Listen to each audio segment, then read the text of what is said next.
प्रधानमंत्री डॉक्टर मनमोहन सिंह ने मंगलवार को हैदराबाद में जैव विविधता पर संयुक्त राष्ट्र के उच्च स्तरीय सत्र का उद्घाटन किया।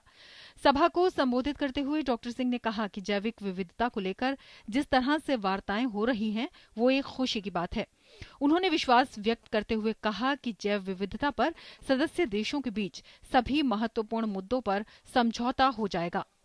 I am however glad that negotiations regarding biodiversity have achieved remarkable success. India has recently ratified the Nagoya Protocol and formalized our commitment to it.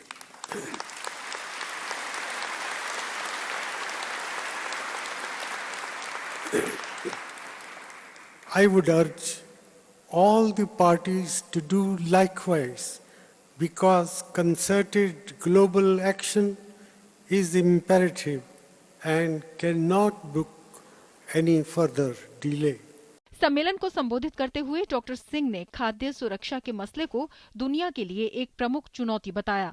उन्होंने कहा कि परंपरागत जैव विविधता के संरक्षण के लिए एक सख्त आंदोलन की जरूरत है। Food security is a key challenge for the world, particularly in an increasingly climate vulnerable world. Biodiversity found in our forests and our fields could provide us keys to the solutions for the future. So, we need to build a movement to conserve traditional varieties of crops. Doctor Singh ने कहा कि भारत में पारंपरिक ज्ञान के बारे में पूर्ण जानकारी न होने की वजह से डिजिटल लाइब्रेरी के जरिए इसकी कमी को पूरा किया जा सकता है। India has tried a unique approach to protection of traditional knowledge by establishing a traditional knowledge digital library. This database has 34 million pages of information in 5 international languages, in formats easily accessible by patent examiners. The library promotes the objectives of the Nagoya Protocol on the issue of protection of codified traditional knowledge systems such as the celebrated Ayurveda. Bharat को उम्मीद है कि इस सम्मेलन के माध्यम से सभी महत्वपूर्ण मुद्दों पर सहमति बन सकेगी। बैठक में 4 प्राथमिक एजेंडों पर चर्चा की जाएगी।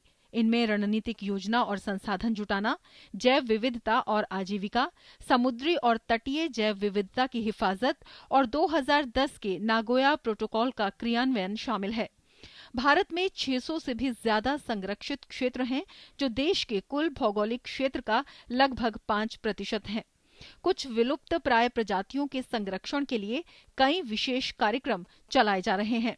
2010 में बाघों की संख्या में देश में वृद्धि दर्ज की गई। विलुप्त प्राय 16 प्रजातियों जैसे हंगुल की स्थिति के मूल्यांकन के लिए कार्यक्रम चलाए जा रहे हैं। कई ग्रामीण क्षेत्रों के लिए जैव विविधता आधारित आजीविका विकल्प के तौर पर रखे जा रहे हैं। Bureau report, DD news.